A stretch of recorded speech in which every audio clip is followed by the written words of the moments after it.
¿Qué tal? Muy buen día. Sean ustedes bienvenidos a esta sesión del día de hoy, en donde vamos a abordar, bueno, antes que avancemos en este curso, cómo hemos visto al derecho penal desde los enfoques, ¿no? Desde los diversos enfoques. Recordemos que el derecho penal, desde su nacimiento, posicionamiento, desarrollo, es singularmente interesante para conocer el desarrollo histórico de las sociedades en general. Es necesario conocer esas diversas formas de las cuales el pensamiento humano va a generar esas conductas y va a generar esas condiciones de cómo estamos estableciendo a, a las formas de asociación, ¿de acuerdo? Pero sobre todo también cómo el delito es partícipe de una forma de asociación.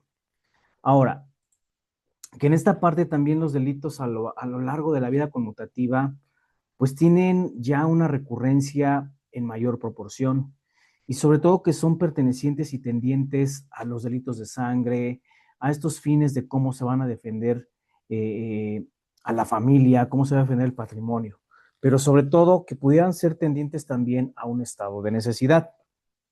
Por tanto, el establecer esta tipificación de los delitos siempre va a generar condiciones para que el legislador aplique bien una norma jurídica, para que el legislador atienda de manera adecuada y asertiva cómo se están estableciendo estas nuevas políticas públicas para prevenir los delitos, no tanto para reprimirlos, para prevenirlos. Ahora, en esta parte del siguiente tema que vamos a abordar, recordemos que algunos delitos se consideraban en algunas corrientes como pecados y sobre todo representan no solo la ofensa principal a las sociedades, sino también a Dios, principalmente a Dios, y sobre todo que existe la necesidad de establecer esa línea de concordancia entre lo religioso, entre lo social, pero también la imposición de las penas, ¿de acuerdo? Entonces, como un efecto genérico, un efecto evolutivo para sancionar los delitos, nosotros debemos conocer esas políticas que tiene no solo el Estado, sino también la propia sociedad, porque es menester de nosotros también empezar a ver esa contención de delitos, a ver esa prevención de los mismos y sobre todo que se encuentre en un punto de equilibrio el ser humano con respecto de su sociedad en general. Uh-huh. En consecuencia, los delitos exigen cada vez más un estudio y sobre todo cómo desde la parte de esta facultad bilateral de que el Estado nos imponga facultades, pero también nos imponga deberes, esas razones debemos atender como una parte objetiva al derecho penal sobre el conjunto de normas y los principios jurídicos, pero también desde una parte subjetiva como esa facultad o derecho que yo, sujeto de derecho, necesito establecer para cuidar la norma jurídica, para cuidar ese efecto pretencioso, facultativo, autorizado, ese efecto del poder que de acuerdo con la norma, yo debo establecer frente a otros sujetos la capacidad de desarrollar mis actividades cotidianas. Por eso, desde el concepto de derecho penal, esta rama del derecho público interno, su fin siempre será señalar qué penas y medidas de seguridad deben ser impuestas al ser humano que rompe un contrato social con su sociedad. Y sobre todo, que de acuerdo a la proporción de la pena, sea el daño proporcional que reciba en cuanto a la actuación y afectación que ha provocado a su sociedad. ¿Sí?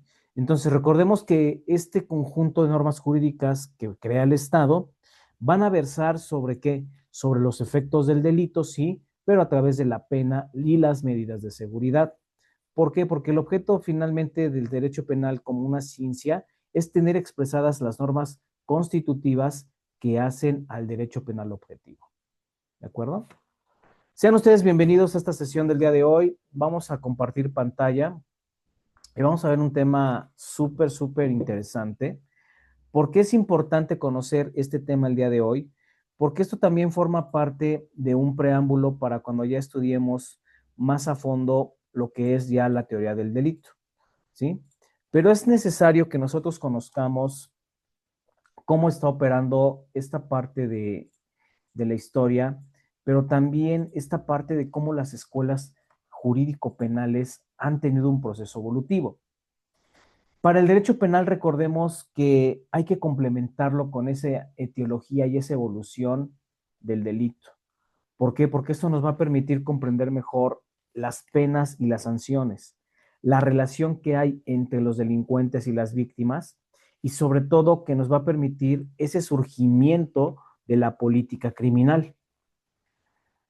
Aquí vamos a abordar los exponentes, y sobre todo que en esta parte evolutiva de la pena, Garraud nos dice que con el surgimiento y la aparición de la venganza privada, los ofendidos van a tomar la justicia por propia mano en favor de su familia y que de la mano de la venganza pública, estas condiciones teocráticas de intimidación o de corrección van a estar de la mano con la ejecución de conductas más violentas. Ahora bien, que en esta condición Cuello Calón nos establece ya los 4 periodos del proceso evolutivo histórico del derecho penal, que es la venganza privada, la venganza divina, la venganza pública, hasta llegar a los periodos humanitarios y sobre todo científicos. Prince nos establece que el periodo a través de la costumbre tiene que repararse hasta la Edad Media y sobre todo que para expiar esta intimidación de cómo los delitos deben ser sancionados, pues tiene que llegar a la etapa del Renacimiento. Y que el Renacimiento nos va a dar un periodo humanitario que a partir de los siglos XVIII hasta el XIX se crea el comportamiento y sobre todo el conocimiento científico contemporáneo que hoy día nos rige. Por otro lado, Carrancay Trujillo nos advierte sobre los periodos teológicos, metafísicos y la aparición de las matemáticas en estos procesos de evolución histórica. ¿Y por qué es importante hoy día conocer que las matemáticas son parte elemental para esclarecer delitos? Porque aquí es donde van a aparecerse las ciencias exactas, ¿no? Que son ciencias auxiliares que van a contribuir quizá a la criminalística para esclarecer de una manera mucho mejor a los delitos, ¿sí? Mecánicas de hechos de tránsito, mecánicas de lo que es balística, mecánicas de lo que es medicina forense, entre otras más. Ahora bien, hablar de estos 4 periodos no se pueden considerar todas las culturas, pero finalmente forman parte de las culturas mismas. Por eso estas 4 etapas de la venganza privada, la venganza divina o la religiosa, la pública y los periodos humanistas y científicos van a distinguir a las escuelas clásicas y positivistas que hacen a las ciencias forenses y a las ciencias penales. En esta condición, de manera muy general, la venganza privada va a consistir en la aplicabilidad de esa ley talionaria, el ojo por ojo y el diente por diente, que de acuerdo con la venganza divina, será Dios la máxima autoridad que tenga presencia en cuanto a la ejecución de los delitos. Pero esta venganza tiene un trasfondo meramente y netamente religioso. ¿Por qué? Porque el castigo al delincuente va a ser hecho por una clase sacerdotal. Va a haber una representatividad de un creador de todo lo posible y lo imposible, ¿no? Que tanto a veces escuchamos hablar en cuanto a los discursos eclesiásticos. Por otra parte, la venganza pública reconoce por primera vez la legitimación del poder público para poder sancionar y sobre todo castigar a los criminales a través de las instituciones del propio Estado, para poder pasar al periodo humanitario, que ya se considera el 4.º periodo, en donde se busca atenuar las penas de una forma en que se pueda pensar en lo que está sintiendo o en lo que está pensando la persona privada de su libertad, en otras épocas llamada reos.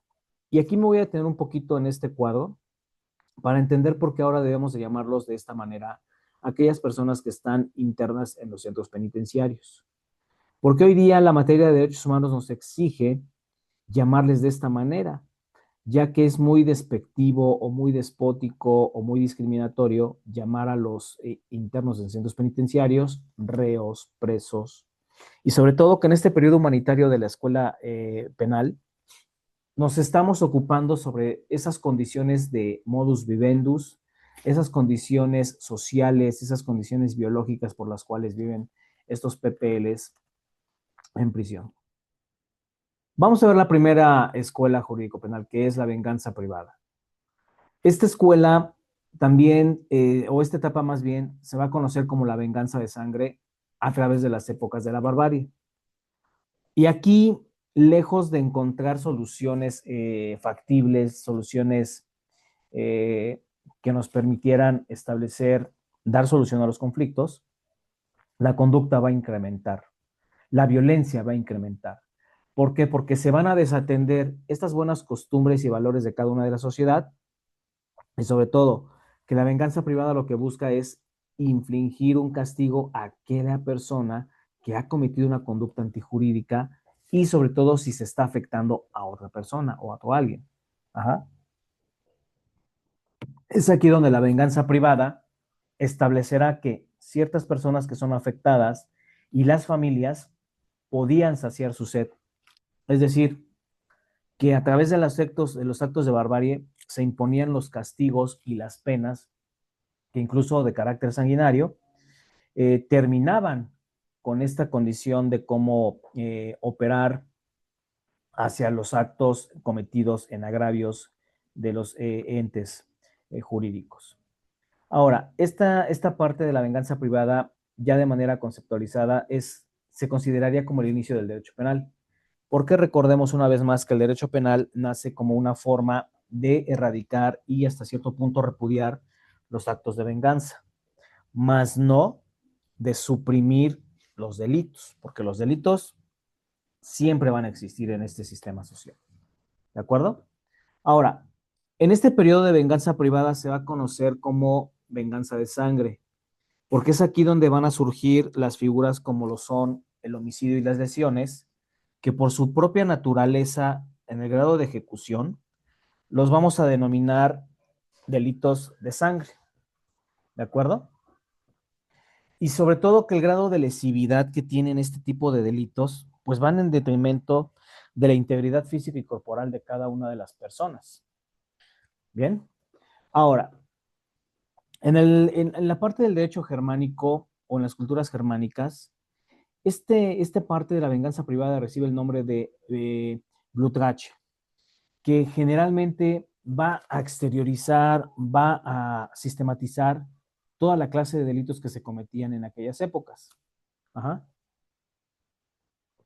Pero que principalmente estos delitos derivan de los instintos humanos y sobre todo que al ser de carácter sanguinario, las reacciones de las familias se tornaban sí sumamente más violentas.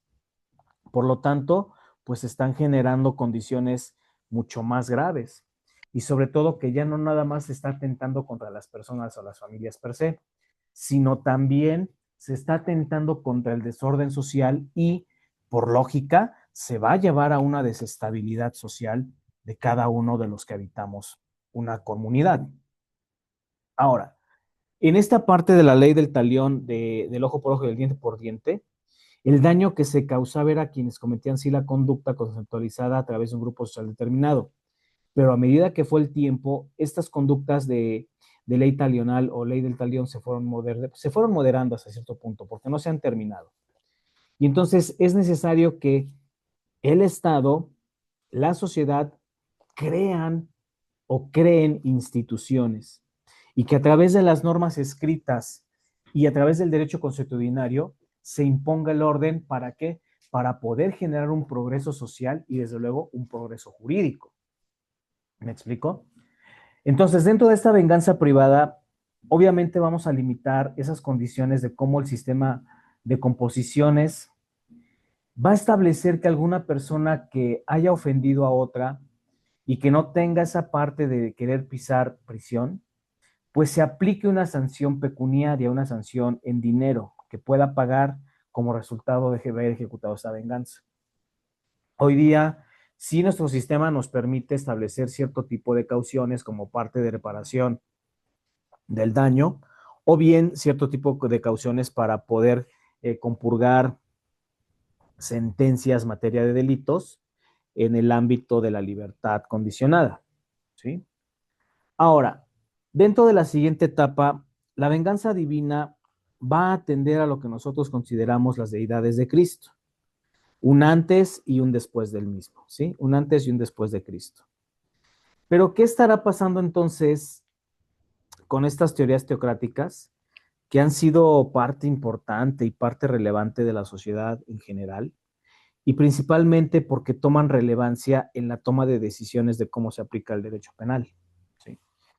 En la venganza divina, algunos pueblos son convertidos al cristianismo y dadas las condiciones, bueno, el resultado es que el ser humano centra su atención en un ente todopoderoso llamado Dios. Y sobre todo, que al establecer esa divinidad con Dios, establece que Dios lo está vigilando porque Dios todo lo ve, porque Dios todo lo conoce, porque Dios puede tomar las riendas de la vida de cada una de las personas que habitamos este planeta. Sin embargo, el delito para Dios es conceptualizado como pecado, o ante Dios, mejor dicho, es conceptualizado como pecado. Y sobre todo que las personas indicadas por expiar esos pecados, a través de las penas, estas sean impuestas, sí, por el propio Dios, pero también por las personas que están al servicio de este Dios, ¿sí? Aquí en esta parte hago una precisión muy certera en cuanto a la obra del maestro Burgoa, El jurista del simulador, no, perdón, corrijo, El proceso de Cristo. El maestro Burgoa hace un análisis muy, muy exacto, muy preciso sobre este tipo de venganza. Sobre todo porque Jesús de Nazaret tuvo dos tipos de juicios, una venganza divina y una venganza pública. La venganza divina la podríamos meter en la parte del proceso que él lleva ante el Sanedrín judío o hebreo, ¿sí? Pero a ellos no se les permitía matar. Es así que dentro de la venganza pública, Jesús de Nazaret es llevado con Poncio Pilato para que éste ejecute una venganza pública a través de la crucifixión, porque Jesús de Nazaret es llevado a la cruz por delitos que le fueron fabricados o en su defecto que delitos que le fueron no comprobados, ¿sí? Entonces, la venganza divina se va a tornar en que los jueces y tribunales juzguen a través de las conductas que dañan a su sociedad, pero a su vez que también dañen a la divinidad o a la deidad que se está ahí aportando. Durante las etapas de transición del derecho penal, la imposición de penas y sanciones dentro de la venganza divina era ejecutada o estaba en manos de la clase sacerdotal, y sobre todo que estas circunstancias ocurren en diversos pueblos. Si nosotros nos referimos un tanto a lo que es la historia de México, nosotros fuimos conquistados por los españoles y que en esa condición se crea este tipo de venganza, porque si en esa época una persona no respetaba las instituciones de la Iglesia Católica, pues prácticamente era enjuiciado, era acusado de ciertos delitos, ¿sí? Ahora bien, en este sentido, la venganza divina siempre se va a centrar en Dios, siempre se va a centrar en esas deidades que han hecho eh, parte de las instituciones eclesiásticas, ¿de acuerdo? Ahora, para el Medio Oriente o para la zona oriente del globo terráqueo, es notable que el Código de Hammurabi, que se crea en el año de 1760, se encuentren ya en él estas distinciones entre el dolo, la culpa y el caso fortuito, y que hoy día se sigan aplicando estas condiciones para saber el grado de lesividad de cada uno de los delitos que se han ejecutado. ¿De acuerdo? Ahora, que en los artículos 260 y 251 establece que si una persona hiere a otra en una riña y le provoca una herida sumamente lesiva, la no leería y con intención le obligará a pagar los servicios médicos y sobre todo a pagar las curaciones que esta persona haya sufrido. Hoy día sabemos que en México nuestro sistema nos permite una reparación del daño, en donde si tú agredes a una persona con un arma, sea cual sean las características, o un instrumento, tú tendrás que hacerte cargo de sus gastos médicos y tendrás que hacerte cargo de las indemnizaciones correspondientes. Entonces, el artículo 251 del Código de Hammurabi nos dice que si un buey de algún propietario es peligroso y este propietario lo sabe, ya unas sabiendas lo deja suelto y este animal provoca daños a su sociedad, ¿qué va a pasar ahí? Pues que esa persona, ese propietario, deberá asesinar o en su defecto privar de la vida a ese animal, ese buey, y sobre todo, pues atarle o en su defecto cortarle los cuernos. Pero bueno, finalmente si este animal llega a una persona libre y lo mata, pues el dueño tendrá que o pagar en dinero y aparte sacrificar al pobre animal, ¿no? Esto sucede mucho hoy día con los animales de compañía, en donde de repente estigmatizamos, por ejemplo, en el caso de los caninos, estigmatizamos ciertas características, ¿no? De los propios. Y en esa situación, si el dueño no se encarga de educarlo, si el dueño no se encarga de que este animal socialice, pues obviamente va a ser un animal agresivo y en cualquier momento se puede tornar para condiciones de ataque. Uh -huh. Entonces, en esta parte, si, si en el Oriente el código Hammurabi pertenece a una civilización muy avanzada, porque ya contenía condiciones ético-psicológicas, nos pretende también distinguir al derecho patrimonial y al derecho público, pero el establecer también garantías procesales, regular la imputabilidad y la variedad y complejidad de las condiciones penales. Es en cuanto a Israel en su derecho penal que está contenido en el Pentateuco mosaico, que este surge a raíz del siglo XIV a.C., que se revelan muchísimas condiciones de delitos en la influencia babilónica. Obviamente, en Grecia, en varias ciudades, como lo fue Lisurgo en Esparta, Sotón, Dracón, Atenas, Seleuco, Locris, Crotona y Sabaris, incluidas Cronda y Catania, sancionan la venganza privada porque consideran que el delito como imposición fatal del destino, el delincuente debe sugerir la pena. Es decir, que de acuerdo con Grecia, el delito se va a presentar en la ocasión perfecta o en la ocasión menos prevista, pero que el delincuente, al infringir la ley, debería sugerir su pena. ¿Sí? Es así que Sócrates, en el libro que el INACIPE nos presenta de los 12 juicios que cambiaron la historia, Sócrates no se defiende en su juicio porque consideraba que las acusaciones que le estaban realizando pues eran prácticamente eh, sin fundamento y él finalmente no desea el juicio porque consideraba muy pobre los argumentos del tribunal. ¿De acuerdo? Entonces, aquí Locurgo hace castigar el celibato y la piedad para los esclavos, pero declaraba impune el robo ejecutado directamente por los adolescentes. Racón distingue ya la aparición de delitos públicos y privados. Entonces es aquí donde Roma necesita modificar la estructura de sus sistemas jurídicos.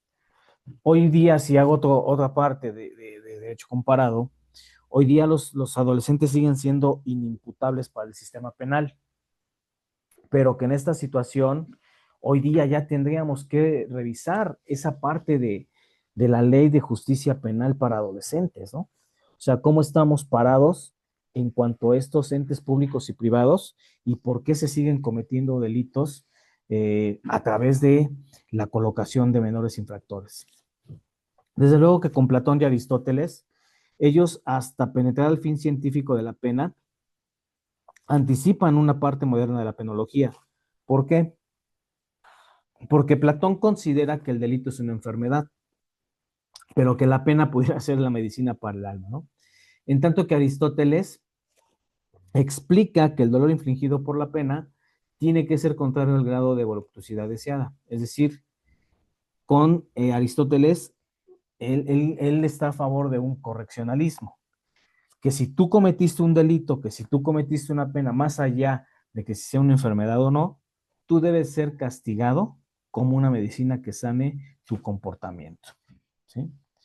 En Roma surge la poena, o sea, es decir, la pena, y sobre todo que la poena es nox ac vindicta, nos establece que la pena es la vindicta del daño, es decir, que la pena es el castigo para el daño. Con las 12 tablas del siglo V antes de Cristo, vemos consagrada posiciones de la venganza privada y sobre todo que el talión y la composición establecerán que si una persona ha roto una condición o un miembro y no se concilia con él, va a haber un castigo similar a la proporción del daño que haya provocado. A esto lo podemos llamar el simbrum, el membrum rupti nincum hoc pasit talio esto, ¿sí? Y que desde luego, una persona que lastima o que rompe un hueso de su semejante, o el diente de alguna persona que está transitando libremente por las ciudades, o que en su momento establecemos otro tipo de condiciones, la pena era de 300 haces de la época romana, ¿no? Para un hombre libre. Para un esclavo, 50 haces. Pero sobre todo, quien cometiera una injuria contra el otro, desde luego que sus 25 haces de bronce eran asignados como pena pecuniaria por el sistema romano, ¿sí? Desde luego que en Roma se dan dos escuelas, la clásica y la positivista, y sobre todo que abren las posibilidades para empezar a ver las condiciones de tentativa de delito, las condiciones de legítima defensa o de los estados de necesidades, y también establecer aquellas condiciones sobre los incapaces o, en su defecto, las personas que ya padecen alguna condición de parálisis o retraso mental. ¿Sí? Es con Roma donde vamos a adoptar de los latinismos las palabras delito, las palabras pena, la palabra cárcel, crimen, la injuria, el suplicio y la fortuna.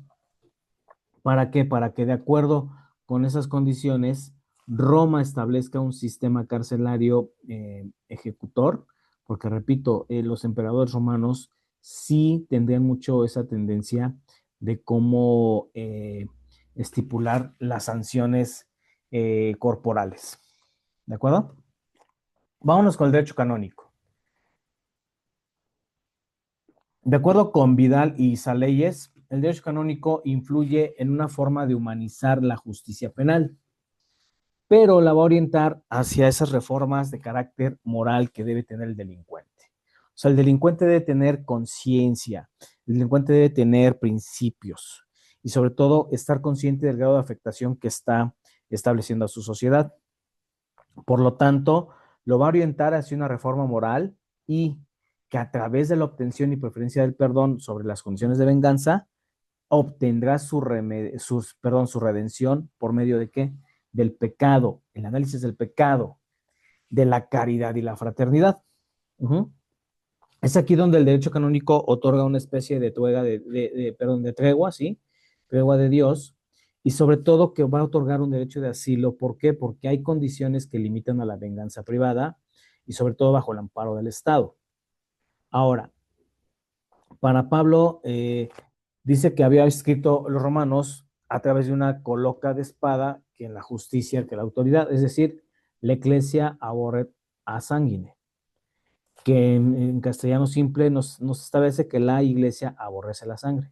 Por eso es que no ha de derramarse sangre humana de otros semejantes. ¿Sí? Para el derecho canónico puede ser que delito y pecado surjan o generen confusiones, pero que en el contexto y al final del día, el delito es una ofensa a Dios.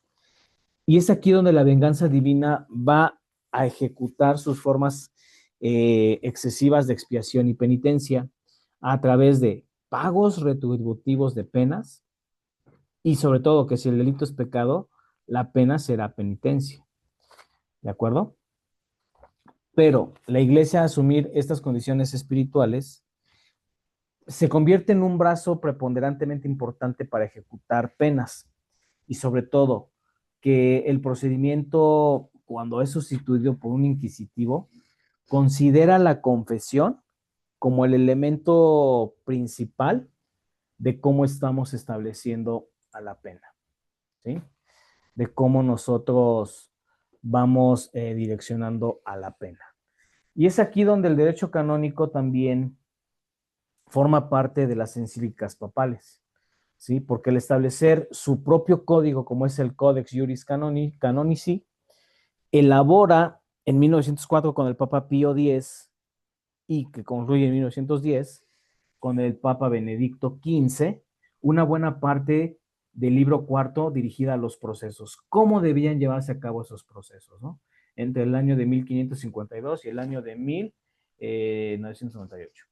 Ahora, el libro quinto tiene una relación con los delitos, de acuerdo con los artículos 2191 y 2213, de acuerdo a lo que es esa parte de que la iglesia concorde que los delitos, o en su defecto las infracciones a la ley penal, sean delitos contra la fe, como aquellos que es la apostasía, la herejía, el cimatismo, y que en esta parte, si bien no van a recibir penas de acuerdo a los tribunales civiles, sí pudieran recibir castigos de acuerdo a los tribunales canónicos, como es la excomunión.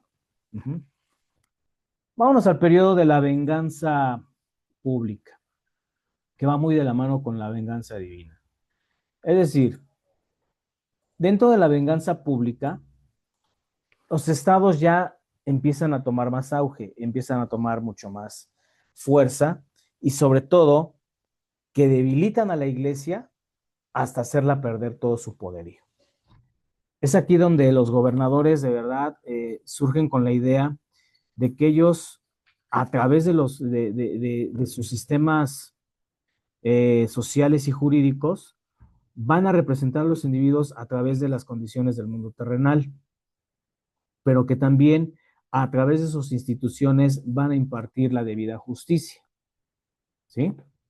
Ahora, que en esta parte, si la venganza divina establece que los sacerdotes son los encargados de imponer las penas porque se ha ofendido a Dios, bueno, pues eso es cuestión de de las condicionantes de la venganza divina. Pero la venganza pública va a establecer sí los delitos privados de los delitos públicos de acuerdo a las instituciones jurídicas y sociales que hacen a la sociedad. Pero que esas condiciones, de acuerdo a la forma de lesividad de manera directa, establecerá con los particulares un orden público. Por eso no puede hablarse de la aparición de la venganza pública o esta concepción política que tenemos sin la aparición de los tribunales en el nombre de la colectividad. ¿De acuerdo, jóvenes? Entonces, en esta parte, nosotros vamos a entender mucho de cómo opera este tipo de venganza, ¿no? ¿Por qué? Porque la idea de imponer sanciones porque has ofendido a Dios hace que los estados puedan adquirir mayor solidez, pero también que los estados mismos establezcan esos entes públicos con el objeto de que de manera directa se vean y se tutelen los intereses de los particulares para que puedan atender a ese orden público. ¿De acuerdo? Entonces, en esta condición, este periodo de represión penal va a aspirar la paz y la tranquilidad social. Sin embargo, hay que entender que cuando las penas son demasiado crueles, se puede llegar hasta la arbitrariedad. Por eso es que el poder político tiene límites, ¿sí? El poder público tiene límites que el propio Estado de Derecho le marca. Es aquí donde los jueces deben de tener esa facultad prevista en la ley, sobre todo para qué, para incriminar hechos no penados o en su defecto incriminar los hechos que sí están penados. Uh-huh. Por tanto, con este tipo de venganza pública aparecen leyes más severas y sobre todo leyes crueles, que finalmente no se están castigando con mayor dureza no solo a esos crímenes graves, sino también a aquellos jueces que tribunales tienen con el rigor más inhumano. Sí, esto es muy serio porque finalmente el poder social tiene que encontrar esa parte de que las penas no sean tan crueles como es la pena de muerte, por ejemplo, pero que de acuerdo con algunos casos debe desencadenar esta buena administración de justicia, esta buena procuración, pero sobre todo la impartición de justicia, muchachos. ¿Sí?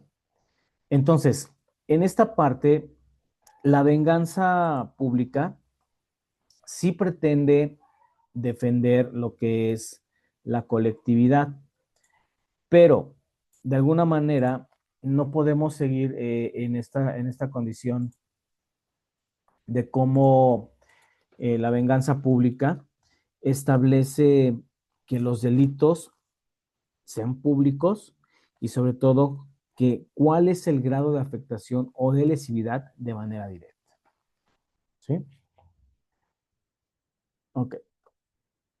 Para ello, hablar de la aparición del periodo de venganza pública nos tiene que otorgar una concepción política de que los tribunales ya formaban parte y juzgaban en nombre de la colectividad. ¿Sí? Ok. Vamos ahora a los periodos humanitarios. No es hasta la época del Renacimiento que la integración de varios sistemas jurídicos a partir del globo terráqueo tenga repercusiones en los seres humanos, sobre todo por las condiciones de integralidad, de integración. ¿Sí? De acuerdo a los filósofos Thomas Hobbes, Spinoza y John Locke, el iluminismo, acompañados de Grocio, Bacon, Pufendorf y Wolff, y los contractualistas Rousseau, Diderot, de Alembert, Montesquieu, Voltaire, se publica en el año de 1748 El espíritu de las leyes por Montesquieu.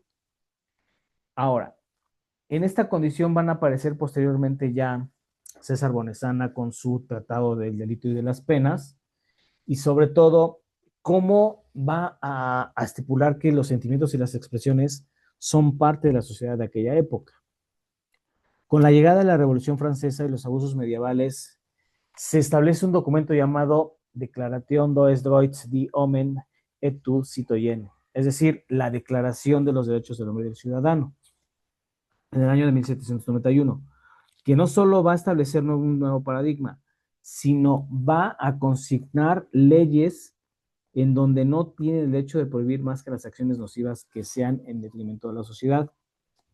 Por eso es que de manera simultánea, tanto Beccaria como John Howard en Inglaterra dedican parte de su existencia a hacer lo que ellos llamaron una geografía del dolor, en donde se va a inspeccionar y se va a describir que las prisiones inglesas promueven ese estupor y esa vergüenza de lo que hace la escuela clásica penitenciaria. Esas condiciones de, ¿cómo les diré? De la vergüenza pública que implica caer en prisión. ¿De acuerdo? Bien. Entonces, es aquí en este periodo humanitario donde la obra de Howard, en su estudio de prisiones en Inglaterra, en Gales, en Europa, en el año de 1777, establecen como origen la penología moderna. Es decir, cómo se va a estudiar la pena mediante, sí, la ejecución de sanciones, pero también cómo va la vida de una persona privada de su libertad dentro del sistema. ¿Sí? Por eso, en esa condición, el periodo humanitario nos debe permitir llegar a un periodo científico. Por eso el derecho penal, muchachos, es evolutivo.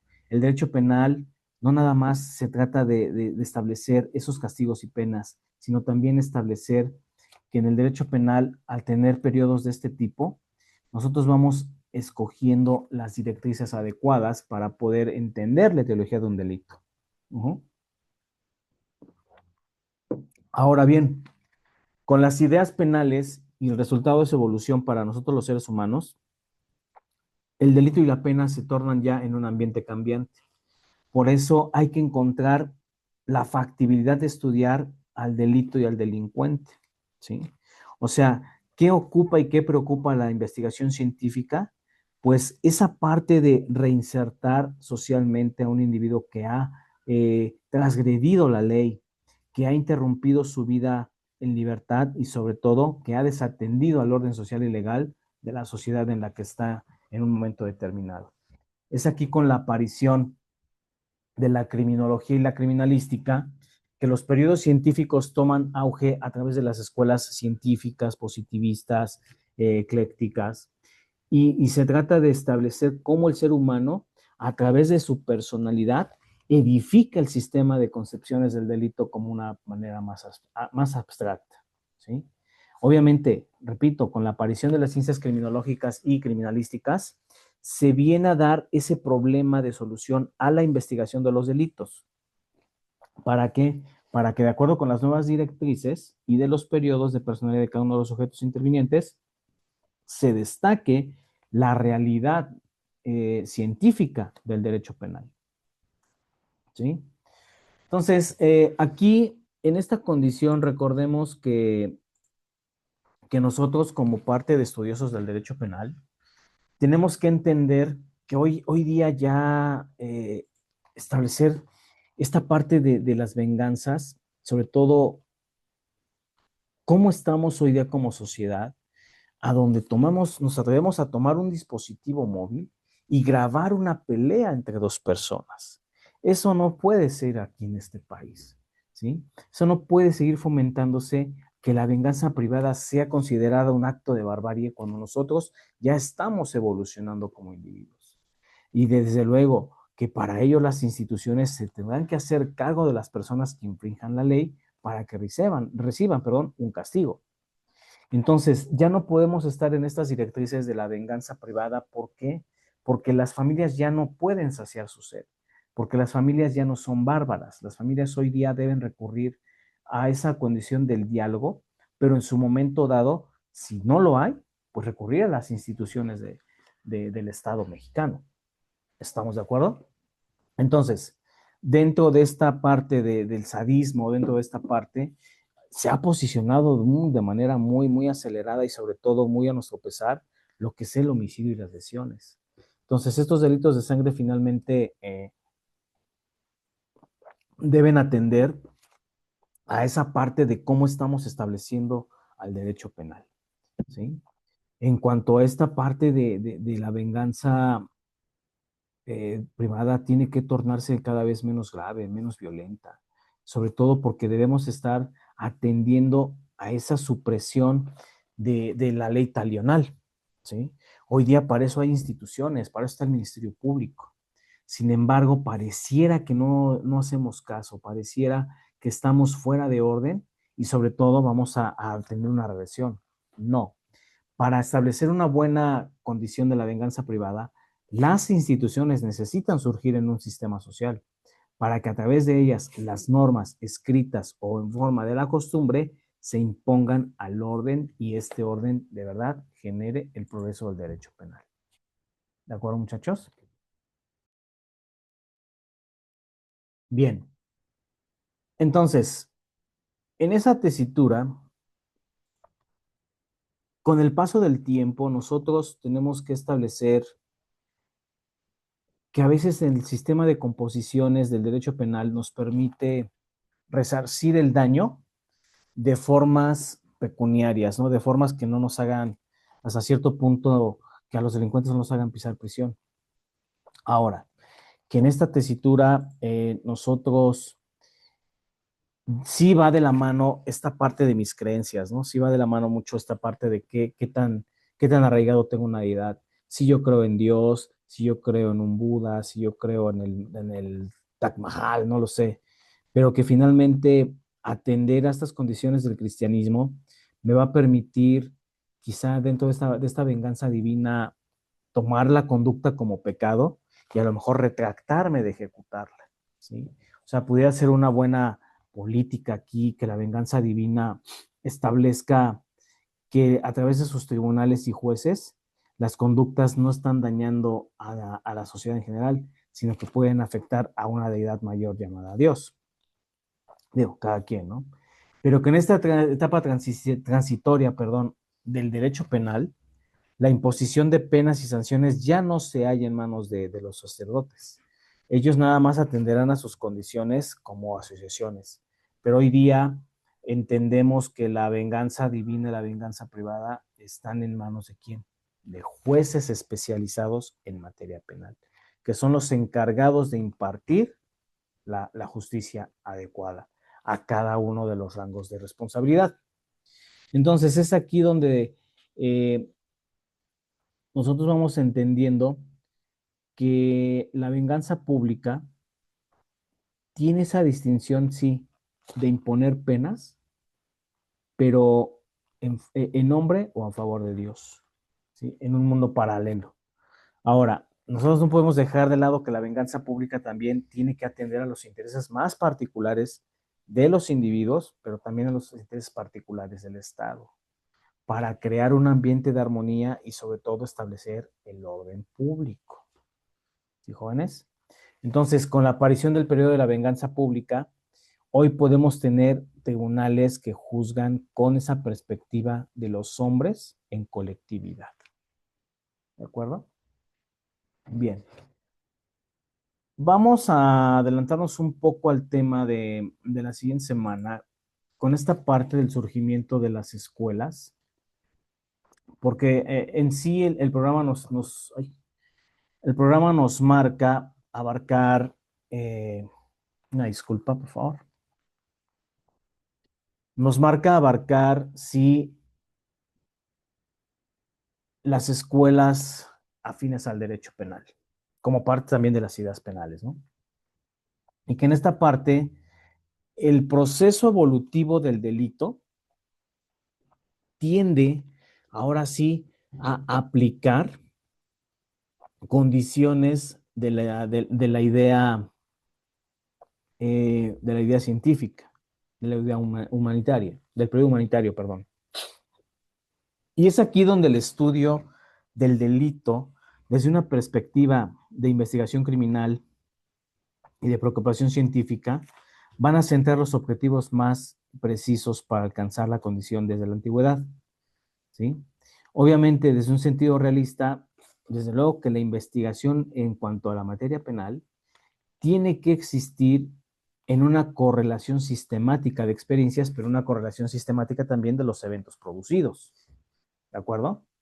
Es así que dentro de las mitologías griegas, algunas conductas divinizadas como esta parte de los dioses, es decir, Zeus, encuadran una conducta lombrosiana, ¿no? En donde representa a un criminal nato, es decir, un homicida. Sin embargo, aquí de repente nosotros vamos a meter cómo ese proceso evolutivo del pensamiento del derecho penal a través de las ciencias criminológicas sostienen que para tener esta condición de la desproporción entre los delitos cometidos y los castigos aplicados, César Beccaria nos habla en su Tratado de los Delitos y las Penas que la denuncia contra la pena de muerte y la tortura en general van contra esa desproporción de los delitos cometidos y los castigos aplicados. Por eso es que hoy día en México la pena de muerte ya no opera, jóvenes. La pena de muerte está abolida, ¿sí?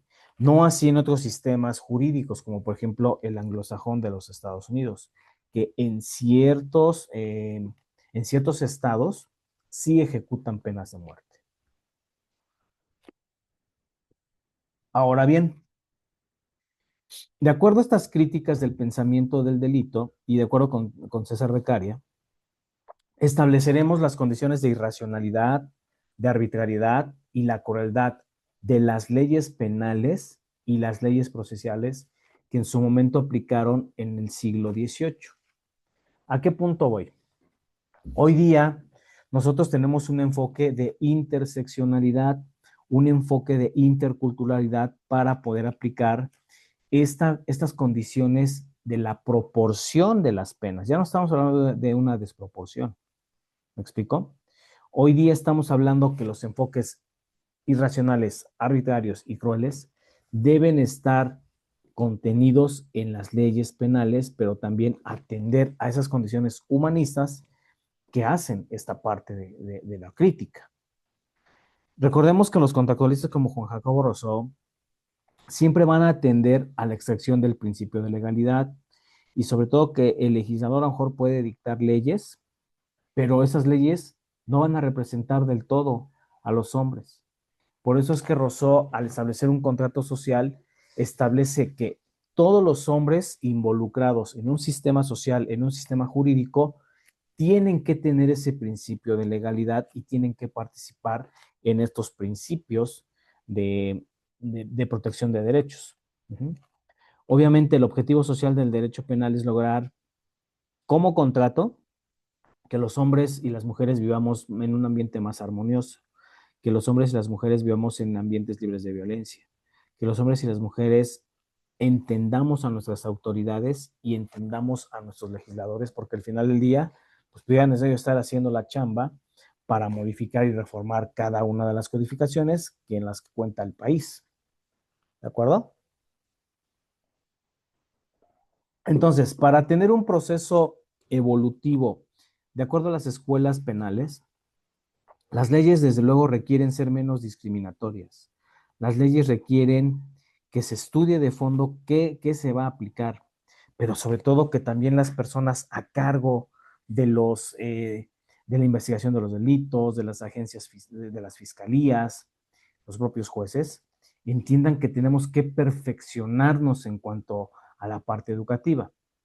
Sin embargo, la pena hasta ciertas condiciones resulta inútil si no hay una buena aplicación de la justicia.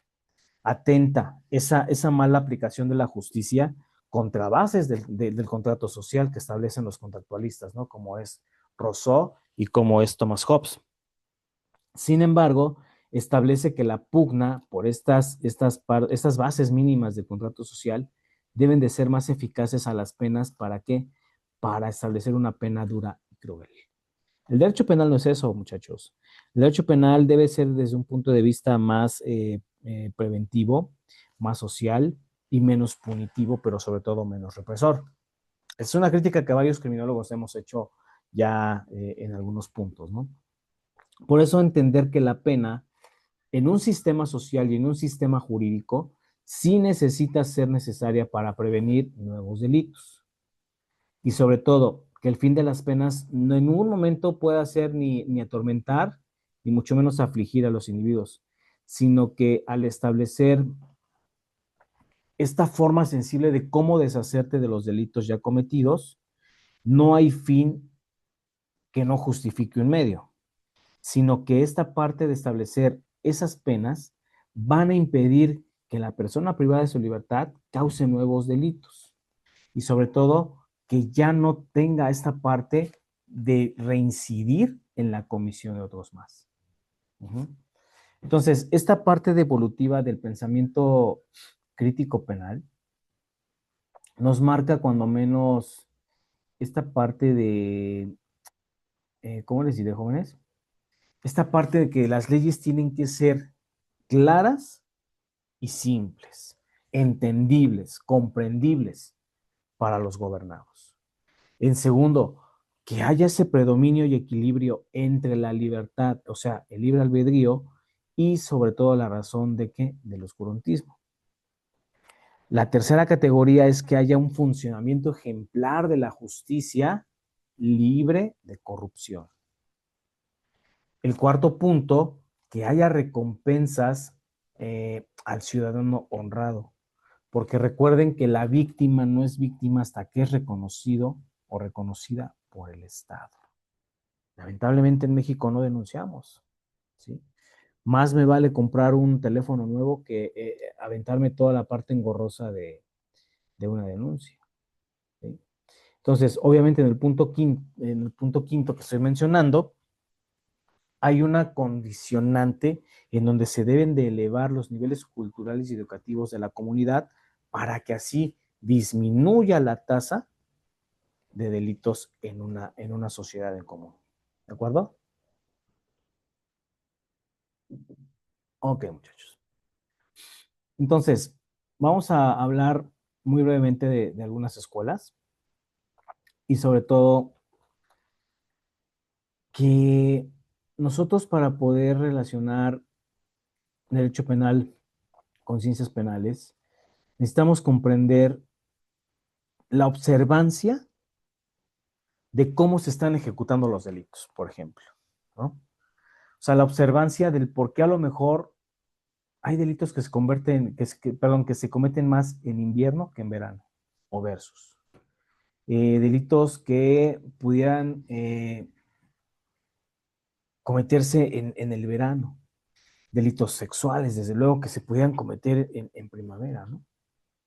Entonces, desde el punto de vista social y desde el punto de vista jurídico, la ley penal no debe entenderse como esa parte punitiva, sino como una parte evolutiva que produzca un cambio en el modus vivendus de cada uno de los hombres que habitan este país. Uh-huh. Es así que aquí surge la primera escuela, que es la escuela positivista. Ajá. Dentro, un segundito. No, antes de que me vaya a la escuela positivista, la escuela clásica defiende una idea de un ser humano racional, de un ser humano que tiene ese poder de tomar decisiones. ¿A través de qué? Del libre albedrío. Uh-huh. Hay una autonomía con voluntad, desde luego, pero que a la postre va a suponer que la capacidad de decisión de cada uno de los individuos tenga otra parte que ver con la autodeterminación y sobre todo que los individuos no deben de estar sometidos ni a las fuerzas divinas, ni mucho menos a las fuerzas civiles. ¿Ok? Ahora, ¿qué postulados pudiera tener o debe tener la escuela clásica? Bueno, por un lado, se normaliza al delincuente, pero de acuerdo a las diferencias cualitativas, es decir, que el delincuente puede ser o no puede ser delincuente. Que pudiéramos tener rasgos o sesgos de irracionalidad dentro de los crímenes, porque muchas veces el crimen se comete a través de actos irracionales e incomprensibles. Y sobre todo que para la libertad y capacidad en la toma de decisiones, ¿qué, qué pasaría por la cabeza de un delincuente al cometer una conducta antijurídica? ¿Por qué? Porque no, pues, no supo elegir el camino que más le convenía. Uh-huh. En el siguiente punto, deben existir esas prioridades de facto, en donde el delincuente como autor material o autor intelectual eh, establezca cómo hubo esa interacción entre el sujeto pasivo o con el sujeto pasivo. ¿Para qué? Para que se explique de manera situacional que el crimen es una consecuencia del mal uso de la libertad. O sea, todos los ciudadanos hemos tenido ideaciones homicidas o suicidas. Aquí el problema radica con el estudio del intercriminis, que yo tengo esa libertad de poder ejecutar la conducta o no quererla ejecutar. Uh-huh.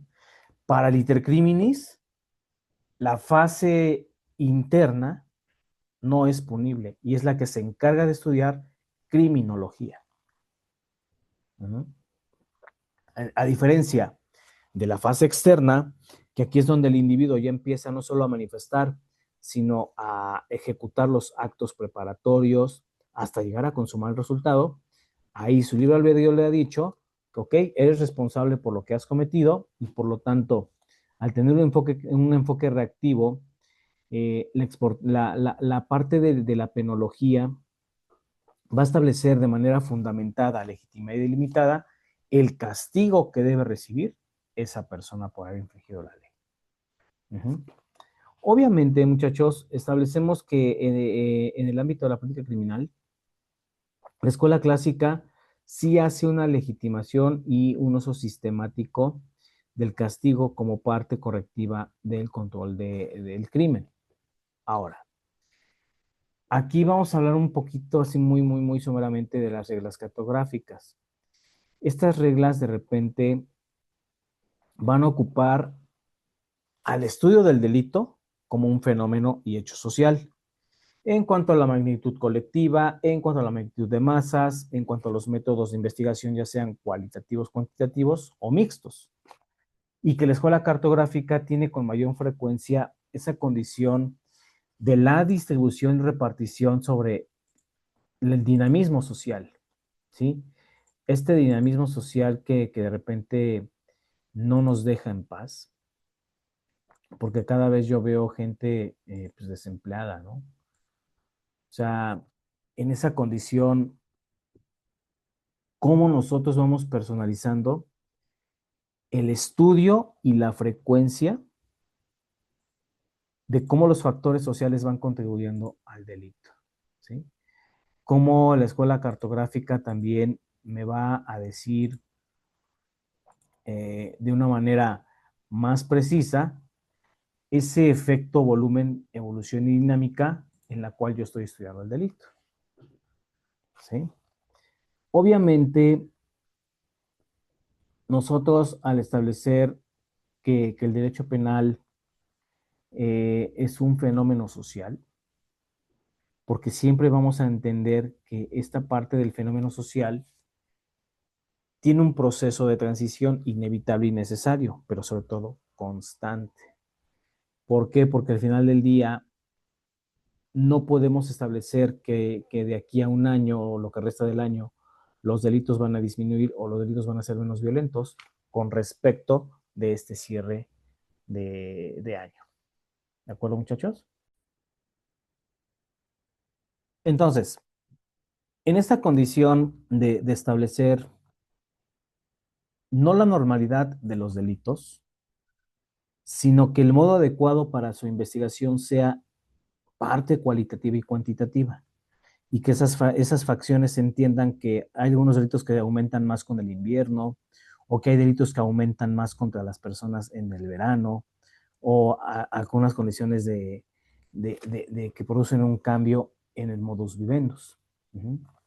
Ahora, que respecto de la escuela positivista, desde luego, hay que entender que la ciencia nos va a permitir no solo conocer, sino también explicar esos lineamientos y esas directrices del delito, la parte evolutiva. Por eso es que criminología y criminalística, al ser dos ciencias, centran el estudio hoy día en las condiciones del delincuente. A diferencia de la escuela clásica, centrada el estudio en el hecho y en el castigo, pero también en un antiguo régimen. Hoy día no es así. Hoy día, con el surgimiento de las escuelas o de más bien de las ciencias penales y forenses, establecemos que hay un nuevo orden social y sobre todo que eh, entendamos que muchas veces los factores industriales contribuyen a esos procesos evolutivos. ¿Sí? La escuela positivista, desde luego, va a tender a esa subordinación de fenómenos, pero también entender cómo la observación tiene que ser un pilar importante para su análisis de estudio, a través de los fenómenos, a través de esas condiciones características de desigualdad de hombres y mujeres, o por qué muchas veces el criminal responde a condiciones hereditarias, orgánicas, psíquicas. ¿De acuerdo, jóvenes? Entonces, vamos a ir viendo en los siguientes días estas escuelas, pero ya con algunos exponentes, para que nos vaya quedando claro cómo es necesario esa parte del pensamiento en derecho penal, y sobre todo que ya conociendo estas condiciones de cómo el tipo de venganza que se ejecutó en ciertas épocas permitirá un proceso evolutivo, no solo en lo jurídico, sino también en la forma social de ver al derecho penal, me dará mejores directrices para comprender por qué los delitos a veces son tan lesivos. Hasta aquí llego con mi participación, de verdad les agradezco infinitamente su asistencia y bueno, tengan un excelente día. Hasta pronto.